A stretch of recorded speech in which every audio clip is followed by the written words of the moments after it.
자, 우리 인더스강 주변에 있던 인도 문명을 아리아인들이라는 유목민족들이 무너뜨렸어요. 이 아리아인들은 그 말 타고 다니는 애들이고 철제 무기를 사용해서 인더스 문명을 파괴했는데 이 과정에서 원래 인도 사람들을 이제 지배하게 됐죠. 그죠? 그러면서 신분 제도를 만드는데 그 신분 제도가 뭐였죠? 카스트 제도였어요. 그러니까 인도는 지금 법적으로 평등한 사회지만 여전히 그 카스트 제도라는 게 남아 있어가지고 아직도 그 같은 계급들끼리 보통 결혼을 하려고 하고, 네, 그 여러 가지 근대 인도 발전에 어떤 문제가 되는 이 신분제가 카스트 제도예요. 이게 지금도 인도 가면은 완전히 사라지진 않고 여전히 민간에 남아있어요. 자, 근데 이때 이 브라마이나 크샤트리아 같이 위에 있는 계급들이 뭐 그 아래 계급들을 세금을 많이 걷어가고 찍어 눌렀기 때문에 불평등했어요. 그래서 평등을 강조하는 새로운 종교가 등장하죠. 그 종교가 뭐죠? 뭐죠? 여기서 우리 이 불이 부처죠, 부처? 시타르타? 빨리 와. 석가모니.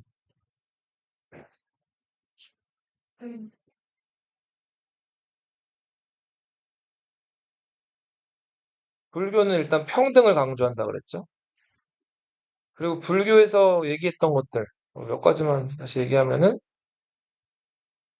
어, 불교는 세상은 고통스럽다 그랬죠. 근데 왜 고통스러워요, 세상이? 집착 때문에 고통스럽죠. 네. 뭐든지 집착하기 때문에 고통스러운 거예요. 집착을 없애야 돼요. 집착을 없애려면 내가 뭐에 집착하는지 그런 것들을 알아야 된단 말이에요. 그러니까 모든 집착은 무지에서 와요. 그리고 많이 먹었을 때 먹을 때 좋지만 배부르면 괴롭죠. 너무 배부르면. 안 괴로워요? 배부르면 괴롭고 너무 욕구가 충만하게 되면 괴로운데 이런 사실들을 알게 되면 그 집착을 좀 줄일 수 있죠. 식탐이나 이런 것들을. 그래서 그 집착을 없애는 행동을 멸이라고 부르죠. 이 멸은 모르는 걸 아는 거, 그리고 그 집착을 없애고 324. 극락에 가는 방법으로 8가지 방법을 제시했는데 8정도.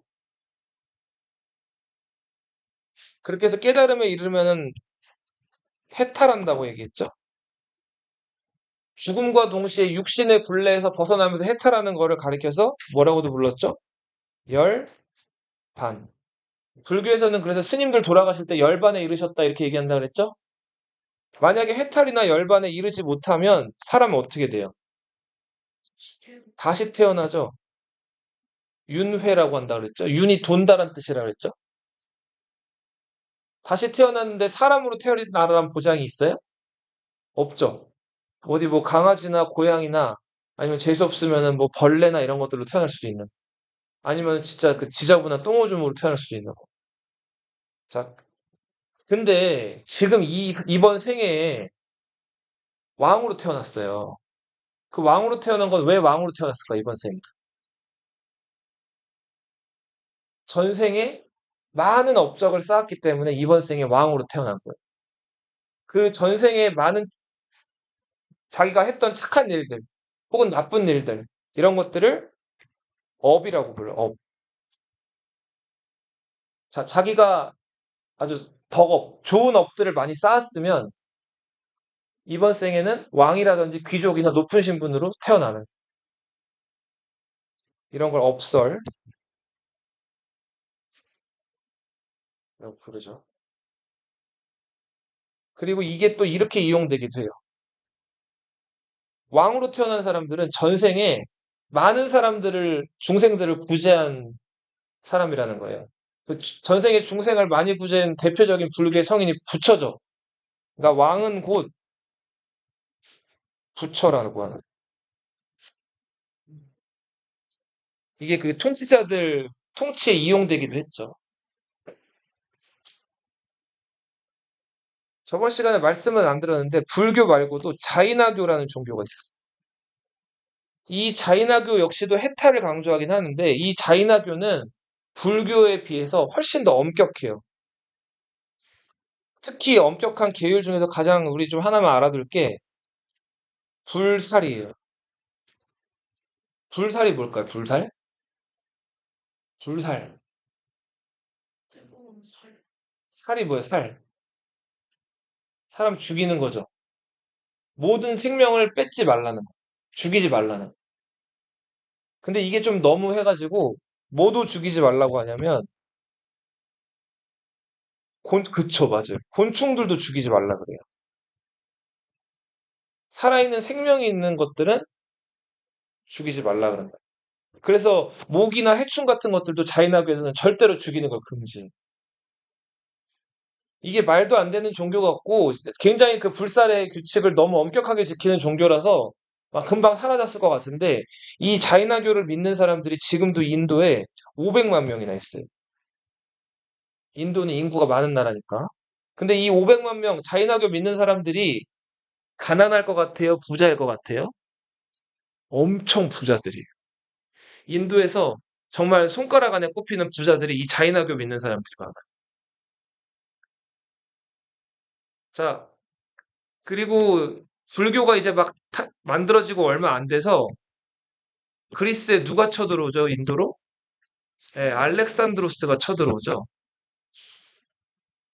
그러면서 인도에 있던 조그만 나라들이 막 그리스에게 정복을 당하기도 하고 항복하기도 하고 막 이렇게 된단 말이에요. 이때 이제 그리스인들의 침략을 막아내는 과정에서 조그만 나라들끼리 뭉쳐요. 그렇게 해서 등장한 왕조가 마우리아 왕조. 안녕, 빨리 와. 자, 마우리아 왕조는 이 창시자 이름을 따가지고 마우리아 왕조고 아소카 왕이라는 왕이 전성기를 이끌었어요. 자, 마우리아 왕조 때까지만 해도 이제 불교를 열심히 믿었는데 누구를 해탈시키는 게 아니라 자기 먼저 일단 해탈시키는 걸 강조하는 불교를 믿었다 그랬죠? 이런 불교를 상좌부 불교라고 합니다. 이 상좌부 불교는 누구의 해탈? 네, 자신. 개인의 해탈을 강조한 불교예요. 그리고 불교에서 동서남북을 수호하는 사자로 만든 조각상. 그리고 사자상 아래 그 이제 바퀴 모양이 그려져 있었죠? 그 바퀴 모양은 뭘 상징해요? 돌고 도는 거. 윤회를 상징하죠. 산치라는 곳에다가 스투파라는 걸 만들었는데 이 스투파는 나중에 중국으로 넘어오면서 한자로 탑이라고 불리게 된다 그랬죠? 이 탑은 뭐를 보관하는 곳이에요? 스님들이나 부처님의 사리를 보관하는 곳이죠. 이 상좌부 불교는 마우리아 왕조 때 처음으로 체계화된 다음에 동남아시아 지역으로 전파가 돼요. 너희 그 한국에 있는 스님들 있죠? 한국에 스님 본 적 있어요? 한국에서 돌아다니는 스님들이랑 혹시 유튜브나 아니면 뉴스나 인터넷이나 이런 데서 동남아시아 스님들 본 적 있어요? 동남아시아 스님 본 적 있어요? 음. 어, 저희도 말레이 가서 봤어요. 말레이시아에서. 근데 옷들을 어떤 옷들을 주로 입죠? 지요? 저 약간 인구 스타일 뭐지? 일단 날씨가 더워서 그런 것도 있는데 이분들 노출이 좀 많이 돼 있죠. 그죠? 그리고 옷 색깔이 좀 어때요? 밝아요. 밝죠, 그쵸? 근데 주로 어떤 색깔들이 많죠? 주황색, 노란색 이런 원색 계통의 밝은 색들 많이 입죠. 그죠? 그리고 이 사람들은 누구한테 뭐 불교 믿어라 뭐 이렇게 하질 않아요.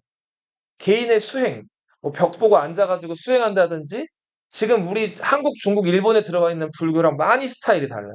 한국에 있는 스님들은 그렇게 막 어깨 노출하고 이래요? 큰일 나죠. 예. 그죠? 그 승복들 입고 다니죠. 예. 그리고 승복 위에다가 빨갛게 이렇게 두르고 다니는 건데 그것도 좀 다 가릴 거 다 가리는 거죠. 가사라고 하거든요, 그거를. 가사 같은 거 이렇게 두르고 다니잖아요. 신체 노출을 많이 해요? 안 하죠. 예. 그리고 이 나중에 이제 동양으로 한국, 중국, 일본으로 넘어온 불교를 또 얘기할 건데 그 불교는 이제 대승 불교라고 불리는 다른 형태의 불교예요. 마우리아 왕조가 한 200여 년 가다가 망하고, 자, 뒤를 이어서 등장한 그 왕조, 인도에, 자, 뒤로 넘어가 보세요. 자, 그 왕조가 영토가 훨씬 줄어들긴 했지만, 이 북인도 또 일부 지역을 차지했던 후시안 왕조예요. 무슨 왕조? 후시안 왕조. 이 후시안 왕조는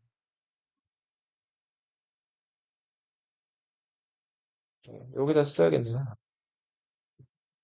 사니슈카 왕 때 전성기를 맞아요. 사니슈카.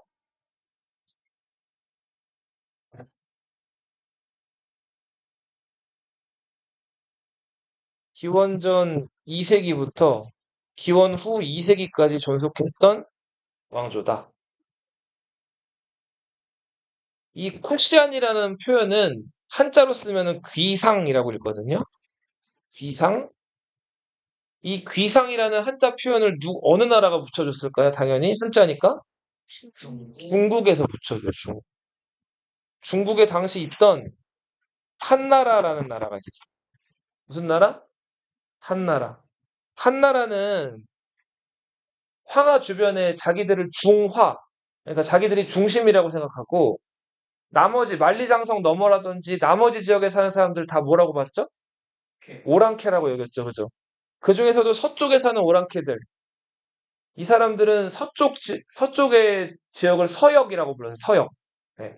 여기는 사막이 끝없이 펼쳐져 있는데 이 사막길을 통과하면 나오는 여러 나라들이 있었어요. 그 중국인들 생각에 있었던 이 지역에 있던 여러 나라들, 대월지, 오손, 그리고 지금 말씀드린 이 귀상, 자, 이런 나라들이 다 중국에 의해서 네이밍된 나라들이다. 그리고 이 대월지나 오손, 이들을 만나러 가기 위해서 왔다 갔다 한 이 길로, 이 길은 사막이었는데, 자, 이 길로 뭐가 거래됐죠? 비단이 거래됐죠. 그래서 이 길을 비단길이라고도 한다. 그리고 한편 여기 히말라야 산맥 보이죠? 여기 히말라야 산맥이 있고요. 여기는 다 높은 산지예요. 요 높은 산지에 있었던 야크라는 물소 같은 짐승 타고 다니는 유목민족들이 있었어요. 네, 그건 맞아요, 맞아요. 티베트라고 혹시 들어봤어요? 티베트. 티베트는 중국이랑 인도 사이에 그 히말라야 산맥의 고원지대에 살고 있던 민족이. 그 티베트는 나중에 얘기할 거고, 이제 쿠시안 왕조 얘기를 좀 더 할게요. 카니슈카 왕대 전성기를 맞이했고, 이 쿠시안 왕조는, 자, 불교를 좀 더 한층 더 업그레이드 시켰어요. 대승 불교를 믿었어요. 앞에 마우리아 왕조는 상좌부 불교를 믿었다 그랬죠. 이 대승 불교할 때 이 승자가 무슨 승자일까요? 승, 수레를 뜻해, 수레. 뭘 뜻한다고요? 대승은 그럼 어떤 수레예요? 큰 수레죠. 자, 그 극락에 갈 때, 해탈에 이르러 이제 갈 때, 그 앞에 불교는 개인의 해탈, 자기 해탈만 강조했죠. 그래서 조그만 수레를 타고 자기만 간다 이거예요. 근데 이 푸샤 왕조 때 등장한 이 불교는 큰 수레에다가 자기뿐만 아니라 깨달음에 이르지 못한 여러 불교에서는 중생이라고 부르죠. 그 중생들을 같이 태워가지고 극락에 데려간다는 거예요. 해탈하게끔. 그래서 이 대승불교는 목표가 개인의 해탈보다도 중생을 구제, 아무것도 모르는 저 평민들이나 천민들에게도 불교를 알려줘서 해탈에 이를 수 있게 도와주는 불교가 대승불교. 그리고 이 대승불교가 동아시아 지역으로 전파가 돼요. 여기서 동아시아라고 하면은 우리 범주가 어디일까요? 동아시아를 대표하는 나라가 중국이 있고 또 우리 살고 있는 한국이 있고 또 일본이 있죠. 그리고 하나만 더 추가하면 그쵸, 몽골도 들어가죠. 네, 몽골도 들어가요. 네. 그리고 하나만 더. 동남아 쪽. 베트남은 베트남인데 북부 베트남. 베트남 지도 본 적 있어요, 혹시? 예. 길쭉하죠? 베트남은 그래서 북부랑 남부랑 사람들 입는 거, 먹는 거, 생활하는 거, 역사 다 달라요. 예. 우리 흔히 지금 뭐 그 동남아시아 사람들 도저히 알아들을 수 없는 그 동남아시아어 따갈로그어라든지 그리고 동남아 특유의 그 덥고 습하고 그런 분위기는 남쪽에서 느낄 수 있는 캄보디아나 그리고 그 아래 말레이시아나 미얀마 이쪽에서 느낄 수 있는 분위기가 있고 북부 베트남은 상당히 중국과 밀착되어 있는 역사예요. 그래서 요 범주를 동아시아라고 하는데 우리가 어려서부터 보고 듣고 체험하고 겪었던 불교는 다 대승불교예요. 그리고 그 스님들은 다 대승불교 종단의 스님들이라고 보입니다. 물론 종파는 여러 개 있지만. 한국사에 등장하는 불교도 다 어떤 불교일까요? 다 대승불교예요. 그래서 항상 원효 스님도 그랬고 여러 사람들 찾아다니면서 중생구제를 목표로 하죠. 그러니까 불교가 어려우니까 그 불교 사람들이 쉽게 믿게 하려고 원효 스님이 그 연부를 외우고 다니잖아요. 그 뭐죠? 나무 아미타불 관세음보살. 예. 이것도 사람들이 쉽게 불교에 접근할 수 있게 만드는 정토종이라는 대승불교 한 종파인데 중국으로부터 넘어온 불교입니다. 자, 그리고 후시안 왕조 때는 여기 간다라 지역 보여요? 네. 지금의 저 파키스탄 지역인데 이 간다라 지역에서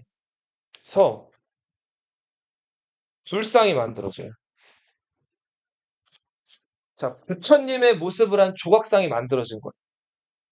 이거 전에 마우리아 왕조 때는 부처님의 모습을 한 조각상을 만들었어요? 안 만들었죠. 전에는 뭐 만들었어요? 사자상이나 탑이나 이런 것만 만들었죠. 감히 신인 부처를 이렇게 인간의 모습으로 조각하지 않았죠. 그죠? 근데 그리스 영향이 이제 있고 나서 한참 또 시간이 지나서 그리스인들이 하는 흉내를 인도 사람들이 내는 거예요. 그래서 여기 나와 있는 것처럼 부처님 모습을 그리스 사람들이 이제 자기 신하들의 제우스라든지 여러 신들을 조각하듯이 조각하기 시작을 해요. 그래서 간다라 불상을 면밀히 살펴보면 이목구비가 인도 사람 이목구비가 아니에요. 이게 어느 나라 사람 이목구비일까요? 예, 그리스 사람 이목구비를 이제 조각이 돼 있어요. 그리고 여기 지금 옷 입는 거. 이 옷도 인도 사람들이 이렇게 치렁치렁한 옷을 입을까요? 인도 사람들도 입긴 있는데 인도 사람들은 너 혹시 시스루라고 들어봤어요? 이렇게 봤을 때 통과되는 망사 같은 거 있죠? 하늘하늘한 거. 인도 사람들은 자기네 직물, 그 면직물로 그 시스루 같은 이렇게 좀 하늘하늘하고 입었을 때 땀도 흡수 잘 되고 되게 이렇게 좀 통풍도 잘 되는 그런 직물을 보통 입는데 지금 여기 이 사람들이 입은 옷은 좀 되게 거칠고 두꺼운 옷이에요. 이거는 인도 사람들이 입는 옷이 아니에요. 페플로스라는 그리스 사람들의 옷이란 말이에요. 이것도 역시 다 그리스 조각상의 영향을 받아가지고 만들어진 불상이다. 그러니까 부처님은 부처님인데 그리스인들의 얼굴과 그리스 옷을 입고 있는 부처님인 거예요. 그리스 문화가 인도에 영향을 줬다는 걸 알 수가 있죠. 하나 TMI. 여기 지금 뒤에 뭔가 있죠? 네. 한때기 같은 게 있죠? 이 밀짚모래. 루피야? 예, 루피 아니죠, 이거. 맞아. 이걸 뭐라고요? 광배라고. 등에 그 광배근이 아니에요. 빛나는 거예요. 왜, 뭐 잘생기거나 아니면 예쁘거나 멋진 사람들 아니면 정말 능력 있는 사람들 보면 뭐 후광이 있다 뭐 이렇게 얘기도 하죠. 그죠? 이 신이기 때문에 그 뒤에 그 빛나는 아무튼 그런 것들이 있다는 취지로 만들어진 장식물이에요. 이거를 서양에서도 광배를 표현하는데 서양에서는 헤일로라고 표현해요. 예수님 초상화나 이런 데 보면은 그 뒤에 꼭 헤일로, 그 광배가 묘사가 돼 있어요. 이렇게 이제 부처님을 인간의 모습으로 조각하기 시작한 게 크리스천 왕조 때다. 그리고 훗날 이 간다라 불상은 동아시아 지역에 전파가 돼가지고 동아시아에 영향을 주는데, 중국의 윙강, 룽먼 지역에 커다란 그 암벽이 있거든요. 그 수천 미터에 달하는 그 긴 암벽인데 그 암벽에다가 그 수십 년에 걸쳐서 이 조각하던 사람들이 그 암벽을 깎아가지고 거기다 이제 붙여 모습들을 조각을 해놓은 그 석굴 불상들이 있어요. 그래서 윙강 룽먼 석굴의 불상.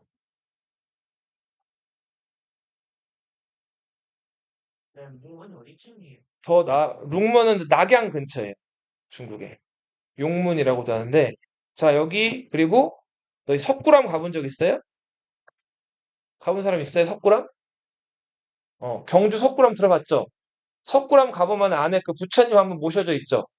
석굴암 본존불이라고 하죠. 그 석굴암 본존불의 그 본존 불상도 이 간다라 양식에 어느 정도는 영향을 받았다 그래요.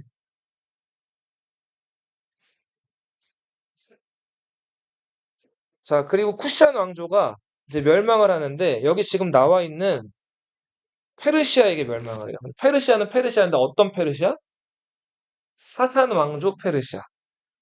이 사산 왕조 페르시아는 기원 후 221년부터 651년까지 존속했던 왕조예요. 이 사산 왕조 페르시아 우리 어디서 배웠죠? 이 페르시아 말고 앞에 또 페르시아가 있었죠. 그 페르시아는 무슨 페르시아? 이건 비교해서 본다는 거예요. CF는 아케, 메네스, 왕조, 페르시아가 있었죠. 이 페르시아는 더 옛날 옛적에 있던 그리스랑 싸우던 페르시아예요. 이 사사왕조 페르시아는 우리 로마가 둘로 나뉘죠. 서로마랑 무슨 로마? 동로마로 나뉘죠. 동로마 제국을 우리 무슨 제국이라고 불렀어요? 비잔티움 제국이라고 불렀죠. 이 비잔티움 제국이랑 싸우던 그 페르시아예요.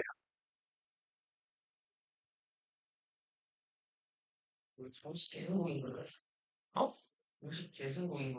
정식 계승은 아니고 가문이 달라요. 그러니까 페르시아인데 예를 들면 우리도 저 왕씨의 고려가 있고 이씨의 조선이 있죠.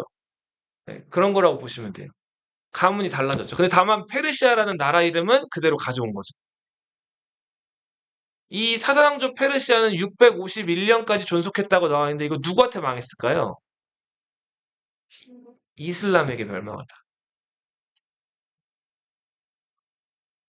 근데 그 이전에 이 사사왕조 페르시아가 요 지역에 있던 쿠시안 왕조를 멸망시키고 한동안 북인도 일부 지역을 영향력을 행사하면서 지배해요. 그리고 인도인들이 이제 북인도 지역에 다시 왕조를 하나 재건하는데 이게 창립자 이름을 딴 굽타 왕조예요. 무슨 왕조? 굽타 왕조. 굽타 왕조는 별표. 지금 우리들이 쓰는 한국어, 그리고 한국인들이 입는 옷, 그리고 이제 고려 조선까지 이어져 오는 그 한국인들의 그 주거 생활 방식, 농사, 이런 초기 그런 어떤 한국인들의 어떤 정서나 생활 양식이 언제 만들어지기 시작했다 그래요? 삼국시대 때 만들어졌다고 하거든요. 네. 그 우리나라의 삼국시대, 한국인들의 정체성이 만들어진 시기가 그 시기라면 인도인들의 정체성이 만들어진 시기는 언제예요? 굽타 왕조 때예요. 자, 4세기부터 6세기까지 존속했던 이 굽타 왕조 때 인도의 어떤 정체성이 만들어져요. 먹는 거, 입는 거, 주거 생활 여러 가지. 대표적인 거 하나만 좀 기억하시면 돼요. 종교. 인도인들을 지배하는 종교. 선생님, 근데 우리 불교 얘기하지 않았어요? 불교는 원산지가 인도인데, 오히려 인도에서 꼽히질 못해요. 우리 지금도 뭐, 관심 있는 사람들은 봤을 수도 있긴 한데, 인도에서 스님들이 활동하는 거, 이런 거 본 적 있어요? 좀 낯설죠? 그죠? 근데 인도에도 여전히 그 불교 원산지기 때문에 그 스님들이 있어요. 활동하시는 분들이. 근데 오히려 불교는 인도에서 꽃피질 못하고 동남아 중국으로 가서 꽃을 피게 되고 굽타 왕조 때는 인도인들이 지금 대다수가 믿는 힌두교란 종교가 탄생을 해요. 힌두라는 말이 고대 인도어로 그냥 인도를 뜻해요. 그러니까 이 종교 자체가 곧 뭐를 상징해요? 인도를 상징하는. 힌두교는 여러 신들을 믿는 다신교예요. 이 힌두교에서 믿는 신만 수백, 수천 명이 있는데 그 신들 중에서 대표적인 신 셋이 있어요. 이건 상식적으로 좀 알아서. 우리 저번 시간에 인도를 대표하는 세계 경전도 얘기했었죠. 베다. 기억나요? 자연현상을 노래하는 베다. 그리고 철학서, 우파니샤드, 바가바드 기타. 이 인도에 세 개의 경전이 있다 그랬죠? 근데 이 힌두교에서 또 믿는 세 명의 신이 있어요. 대표적인 신. 먼저 브라흐마가 있어요. 이 브라흐마는 창조신이에요. 온 만물을 창조하는 사람. 비슈누, 평화의 신이에요. 창조된 세상을 평화롭게 유지하는 신. 세상 사람들이 근데 오랫동안 지속되다 보면 타락하죠. 그죠? 그 타락한 사람들 싹 다 쓸어버리고 세상을 파괴하는 파괴의 신. 시바. 어머, 어머, 어머. 이거는 좀 많이. 시바 신이에요, 시바 신.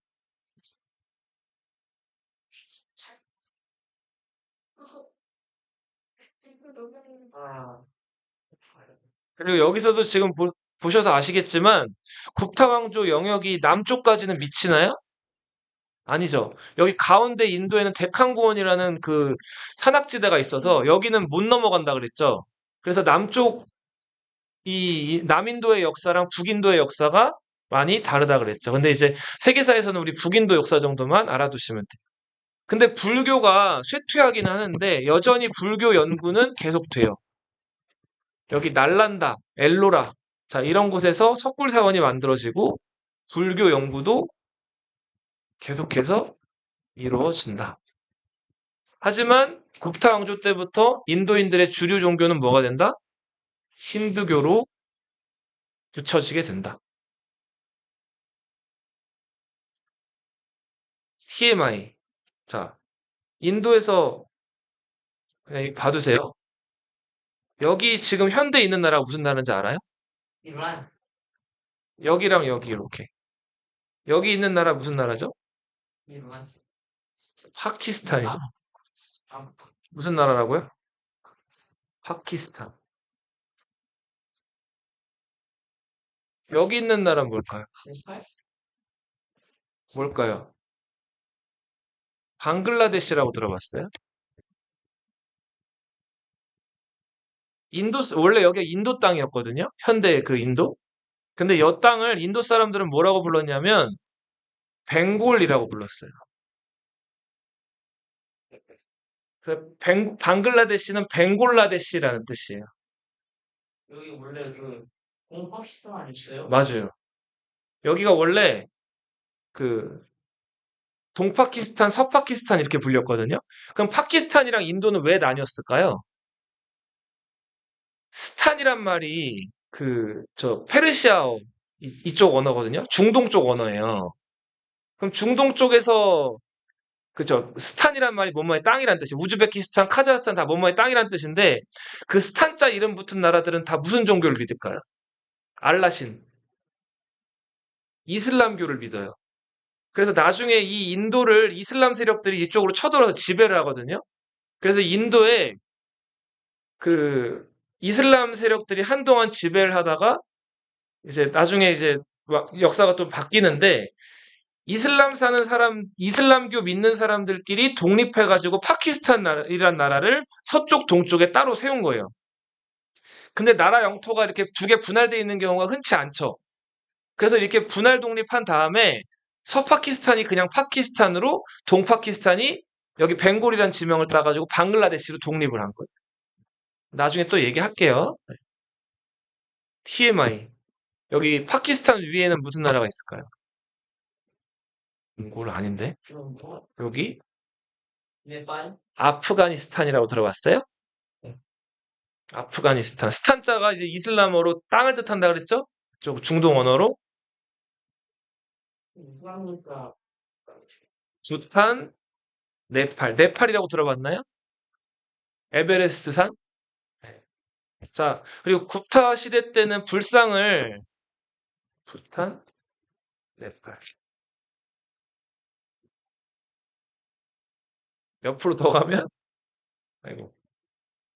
알아두세요. 누가 얘기 안 해주면 모르니까. 미얀마라고 들어봤어요? 아, 예. 미얀마 예전에 뭐라고 불렀을까요? 버마라고 불렸어요.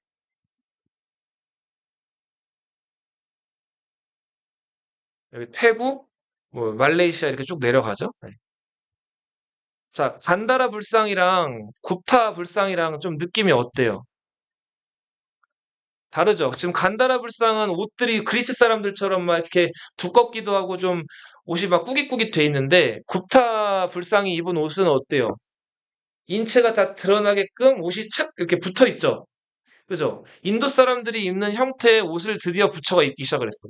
머리 스타일도 이제 인도 사람들 중에서 이제 곱슬머리 그 스타일을 잘 묘사를 해놨고 이목구비도 과거에 이렇게 푹 들어가고 굵직굵직한 서양인들의 모습을 했다면 굽타 양식부터는 이제 조금 인도인스러운 그런 모습들이 묘사되기 시작한다. 네. 그러니까 굽타 왕조 때 지금 우리가 생각하는 인도의 여러 가지들이 다 만들어졌다고 보시면 돼요. 자, 넘어가 보세요. 자, 여기 파괴신 누구라고 했죠? 시바신. 네, 맞아요. 욕 아니에요. 네. 자, 그리고 인도가 7세기부터 8세기에 이르는 시기에 국타 왕조가 망하고 유목민, 에프탈이라는 유목민의 침입으로 망하고 한동안 인도가 혼란하다가 이슬람화가 되기 시작해요. 여기 지금 지도에는 잘려 있지만 이쪽에서 이슬람 세력들이 이제 7, 8세기부터 쳐들어온 거예요. 그리고 이 이슬람 세력들과 인도 토착민들과 치열하게 전쟁을 벌인 끝에 이 북인도 지역을 이슬람 세력들이 지배를 하게 돼요.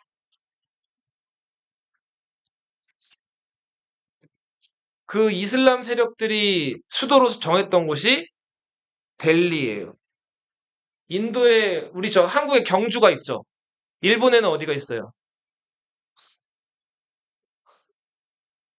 그건 좀 여행지고 시오카? 한국은 서울이 최고인데 한국에서 좀 고즈넉하고 오랜 전통과 역사를 자랑하는 곳이 경주잖아요. 그죠? 일본은 어딜까요? 교토가 있어요. 교토. 일본의 자부심, 교토. 네. 중국은 어딜까요? 중국. 한나라 때 처음으로 만들어진 수도. 장안이 있어요. 장안. 북경은 좀 근대 들어와가지고 수도로 자리를 잡은 곳이고 중국의 이제 전통과 자부심을 느낄 수 있는 도시는 장안이에요.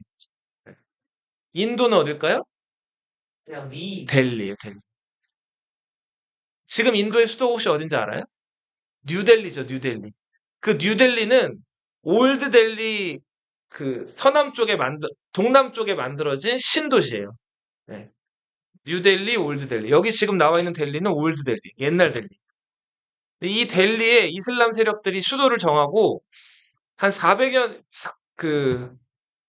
년 동안 치열하게 다투고 300여 년 동안 지배를 하는데 아무튼 이슬람화 된 이후로부터 약 800년 동안 이 이슬람 세력들이 북인도를 장악하게 된다. 지금도 인도인들이 가장 많이 믿는 종교는 1번이 힌두교. 전체 인구에서 70%. 그리고 한 20% 정도가 이슬람교를 믿어요. 근데 주로 지배 세력이나 저 부라든지 권력을 많이 차지하고 있던 세력들은 어느 종교를 믿었을까요? 와서 지배한 애들. 이슬람교가 더 주류로서 여기 예, 더 지배적으로 많이 자리를 잡았죠. 그리고 그 이슬람 왕조 왕 중에서 쿠투브 아이바크라는 사람이 있었어요. 이 쿠투브 아이바크라는 사람이 이 델리에다가 이슬람식 건물을 만드는데 이슬람식 건물하면 우리 떠오르는 게 뭐가 있죠? 이슬람 건물하면은 그 사원이 있고 이 사원 안 말고 바깥에 하나, 둘, 셋, 넷, 네 개의 뾰족한 탑을 만들었단 말이에요. 그 뾰족한 탑을 첨탑이라고 부르고 이슬람 사람들은 그 탑을 미너렛이라고 불러요. 근데 이 미너렛을 인도 사람들은 미나르라고 불렀어요. 쿠투브가 세운 델리의 미나르 해가지고 쿠투브 미나르. 인도의 정체성이나 인도 사람들의 어떤 핵심은 힌두교인데 외래 종교인 이슬람교가 인도를 와서 지배한 상황인 거예요. 그래서 인도에 가면은 이슬람 문화재들도 지금 북부에 여럿 남아있다. 쿠투브 미나르. 요 이후부터는 다음에 또 돌아와서 할게요. 앞으로 가보세요. 인도사 얼추 봤어요. 자, 요거 빈칸만 채워놓고 가자.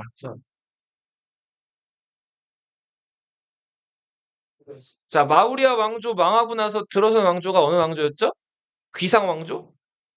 후, 후시안 왕조였죠? 후시안 왕조 324.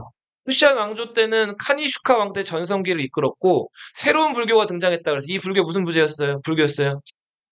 대승 불교였죠. 대승이 무슨 뜻이었어요?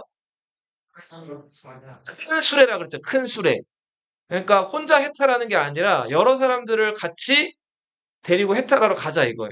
그리고 대승불교를 만들어낸 쿠시안 왕조에서 앞 왕조의 마우리아 왕조의 불교를 이 상자부 불교는 개인의 해탈만 강조한다 그랬죠. 이거를 여기서는 이렇게 불러요. 소승불교라고 불러요. 이 소승불교라는 표현은 마우리아 왕조 사람들이 만든 게 아니라 쿠시안 왕조 사람들이 자기네 불교를 중생을 구제하는 큰 수레를 이제 데리고 중생을 구제하는 대승불교라고 붙였다면 앞에 왕조의 불교는 소승불교다라고 얘기한 데서 이렇게 이름이 붙은 거예요. 작은 수레를 뜻하죠. 그리고 이제 쿠시안 왕조 때부터 그리스 영향을 받아가지고 간다라 지역에서 이제 부처의 모습을 인간으로 조각하기 시작을 했다 그랬죠? 이게 간다라 불상이. 넘어가서. 자, 인도의 정체성이라고 할 수 있는 왕조가 굽타 왕조였어요.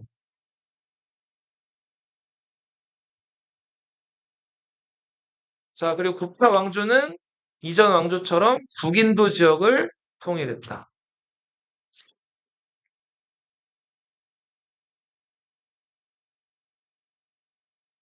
자, 이 굽타 왕조 하면 기억할 거 요거 하나만 시간 지나도 요거만 하나 기억하면 돼요. 굽타 왕조는 무슨 종교가 만들어졌다? 힌두교가 만들어졌다. 얘들아, 불교가 먼저 만들어졌어요? 힌두교가 먼저 만들어졌어요?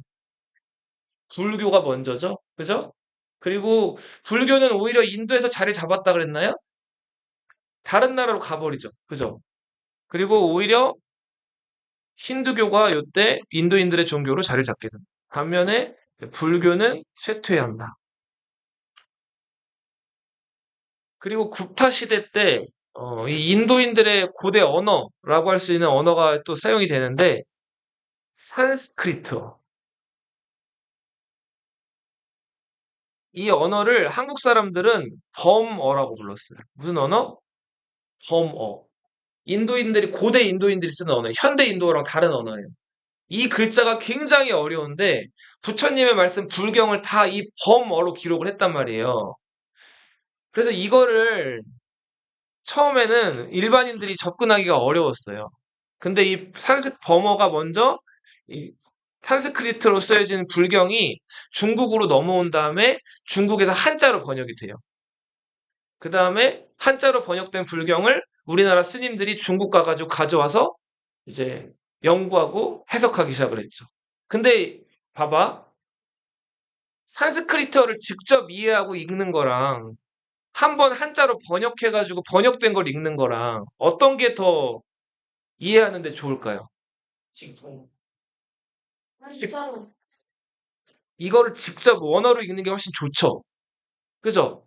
그래서 한국 스님들 중에서 일부 몇몇 스님들이 이 인도를 가요. 가서 직접 산스크리트어 버머를 공부해가지고 불경도 가져오고 그렇게 한단 말이에요. 그 대표적인 스님 누가 있을까요? 혹시 들어봤을지 모르겠는데 희초라고 들어봤어요? 희초가 나중에 8세기의 신라 때 스님이죠. 이 사람 당시 인도에 있던 오천축국을 왕래했죠. 들어본 적 있지 않아요? 왕오 천축국전. 나중에 이건 한국사 얘기죠. 저 인도 사람들 수학 잘하는 거 알아요? 인도 공과대학 이런 데 나온 사람들 수학 천재들이거든요, 다. 그래서 인도 과학자들이나 그 인도 인구도 많은데 그 중에서 엘리트 중에 엘리트만 모아놓은 집단이 인도 공과대학인데 거기 출신들 천재들이 많은데 인도는 전통적으로 수학과학이 강했어요. 그래서 자연과학. 자, 1, 2, 3, 4 숫자를 1 그리고 마이너스 개념 그리고 1보다가 제로 0의 개념을 처음으로 이제 만들어낸 사람들이 인도인들이라고 알려져 있어요.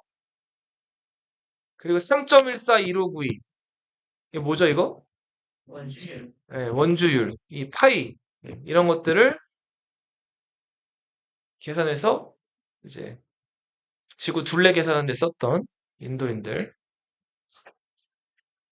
그러다가 인도가 8세기부터 뭐가 된다 그랬어요? 예, 이슬람화가 진행이 돼요. 그래서 13세기부터 16세기까지 델리를 수도로 하는 델리 술탄 왕조가 들어서요. 술탄이 뭐예요, 선생님? 술탄이 뭘까요? 술탄. 수단가게. 수단이지. 술탄. 이슬람에서 왕이나 지배자를 술탄이라고 불러요. 중국은 뭐라고 불러요? 황제라고 부르죠, 황제. 인도는 뭐라고 한다고요? 술탄. 물 탔다, 술 탔다 아니다. 자, 앞으로 넘어가 보세요. 중국사로 갈 거예요. 30페이지.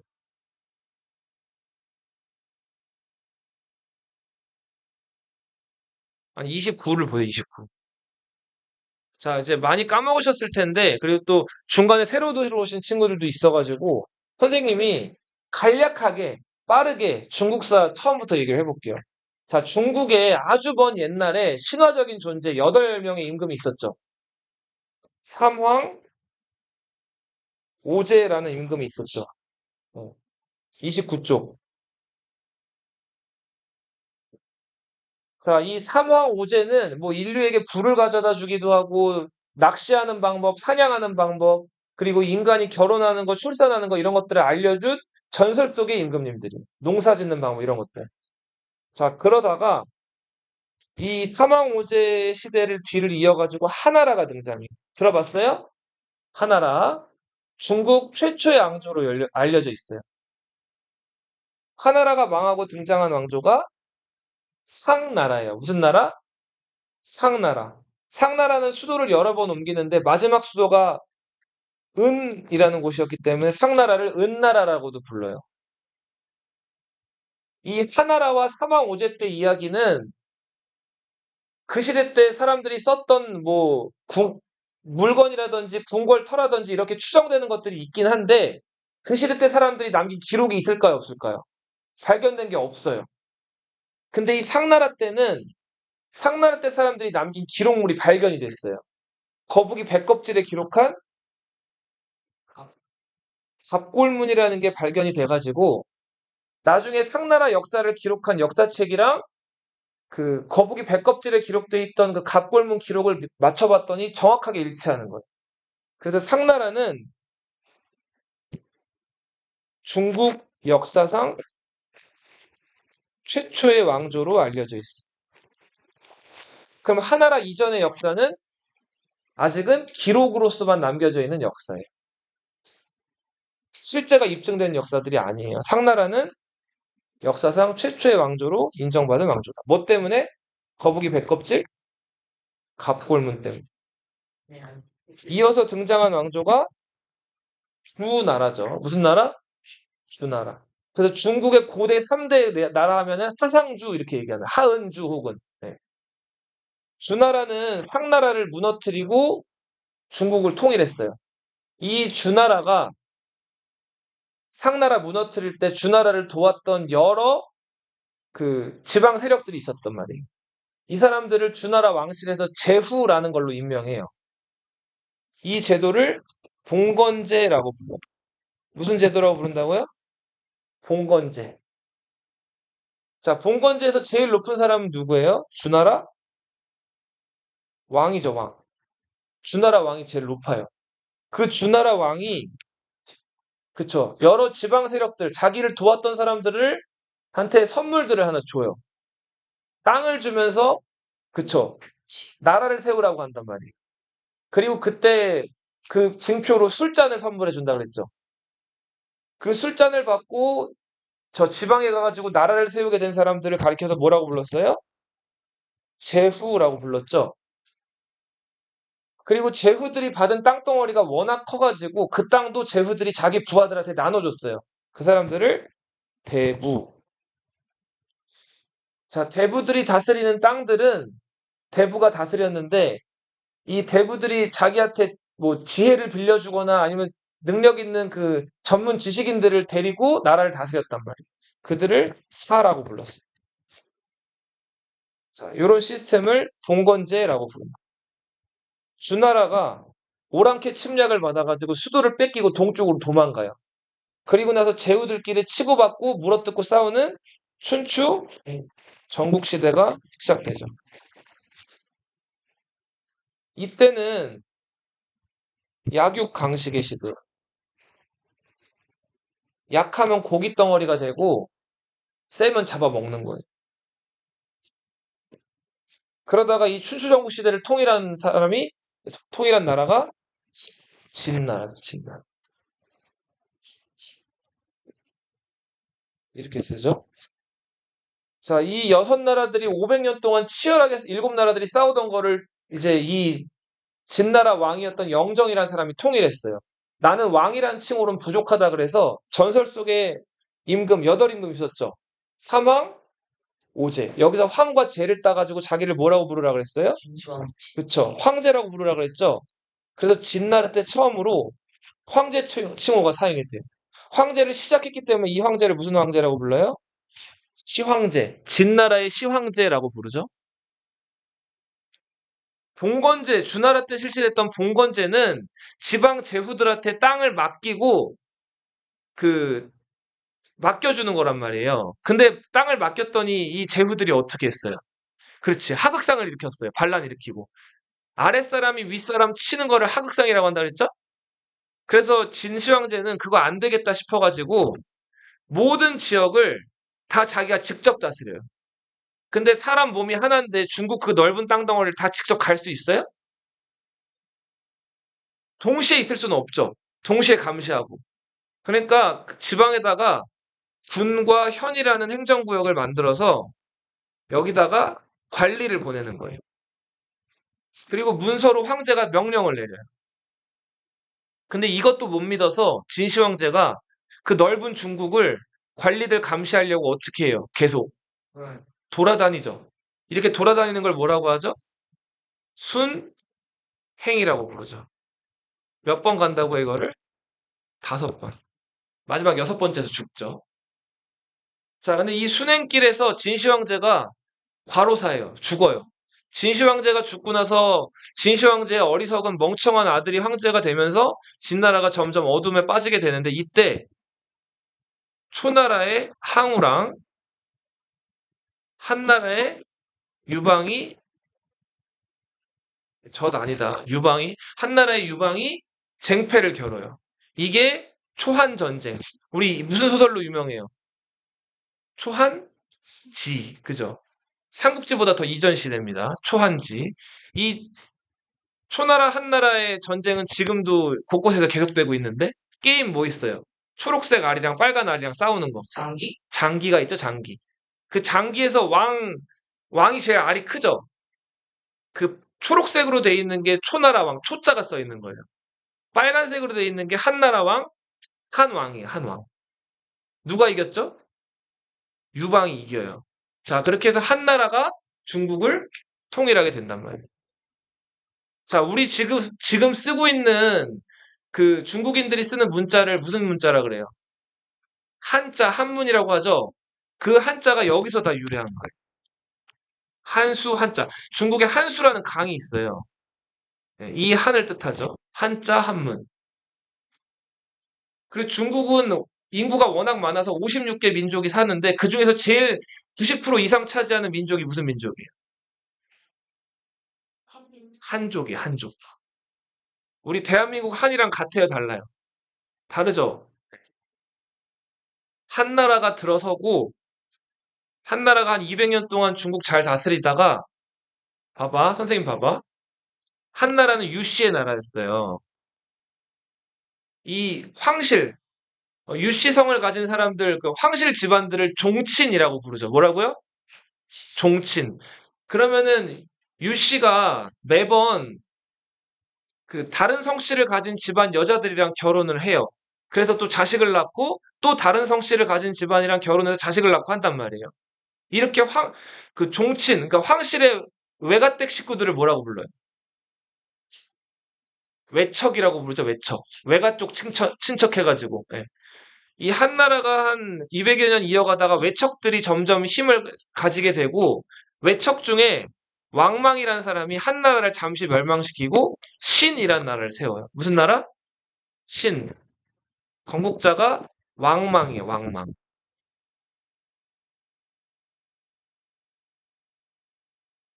이 왕망은 지방의 호족들이라고 불리는 그 귀족들을 막 너무 찍어 누르다가 세금 많이 거두고 하다가 그 호족들이 반란을 일으켜가지고 신나라가 금방 망해요. 15년 만에. 그리고 다시 유씨가 황제가 돼요. 이 한나라는 앞에 한나라를 계승했다 그래서 무슨 한? 후한이라고 불러요. 그럼 앞에 한은 무슨 한이라고 부를까요? 전한이라고 불러요. 자, 후한은 또 200년 동안 잘 가요. 가다가 이번에는 역시 황실의 누구들? 외척들. 그리고 자, 궁궐에서 일하는 고자들. 누구예요? 남잔데 여기 없는 사람들. 지방신 때. 환관들이죠, 환관. 그죠? 이 환관들이랑 외척들이랑 계속 대립을 벌여요. 삼국지 읽어본 사람 있어요? 네, 삼국지 읽어보면 첫 장면이 어떤 신이 나오죠? 외척 하진 대장군이랑 환관들, 아주 그 황제 주변에서 황제를 멍청하게 만든 10명의 나쁜 그 환관들이 있었잖아요. 십상시라고 부르죠. 이들끼리 싸우다가 십상시들이 하진을 어떻게 해버려요? 궁으로 유인해서 죽여버리죠. 그러자 하진에 부하였던 원소라는 사람이 십상시들을 다 어떻게 하죠? 죽여버리죠. 그리고 원소가 권력을 잡나 싶었는데 하진이 불렀던 저 서쪽에 있었던 동탁이라는 사람 혹시 들어봤어요? 이 동탁이 와가지고 원소를 몰아내버리죠. 그죠? 동탁은 또 여포라는 이제 강대한 세력을 만나는데 이 여포를 결국 구워 삼죠. 그래서 여포를 자기 편으로 끌어들이잖아요. 그러다 여포가 나중에 동탁을 어떻게 해요? 배신해서 죽여버리죠. 이게 삼국지 초기 얘기죠. 그래서 후한 말기에 이런 혼란한 상황이 있었는데 또 요 무렵에 황건적의 난이라는 사건이 있기도 했었죠. 들어본 적 있어요? 자, 그러다가 후한이 셋으로 나뉘어요. 여기 아래로 가볼게요. 요것만 쓰고 마칠게요. 자, 조씨가 세운 위나라 들어봤어요? 그렇죠. 이 조씨가 조조의 아들 조비, 그 아들 조예 이렇게 나가죠. 뭐 조모, 조방, 조한 이렇게 나간단 말이에요. 그러다가 또 다시 한나라 유씨의 한나라를 재건하겠다 그래서 유비라는 사람이 총나라로 들어가죠. 유비의 자식이 혹시 누구예요? TMI. 유선이죠, 유선. 어? 무슨 나왔어요? 자, 그리고 양쯔강 이남, 중국에서 강남이라고 하죠, 강남. 이 강남에는 오나라가 세워지죠, 오나라. 오나라의 손권. 이 위, 촉, 오를 어떻게 되냐면 여기 노랗게 보면 위가 촉을 먼저 멸망시켜요. 촉이 제일 먼저 망해요.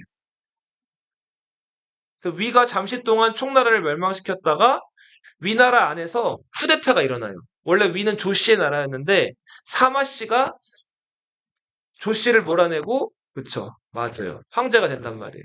사마의라는 사람과 그 아들 사마소 그리고 사마염이라는 사람 때 마침내 위나라를 완전히 멸망시키고 진나라가 이 진나라는 진시황제 진나라랑 달라요. 세워지죠. 그리고 진나라가 오나라를 멸망시키면서 중국을 다시 통일한단 말이에요. 여기까지 할게요.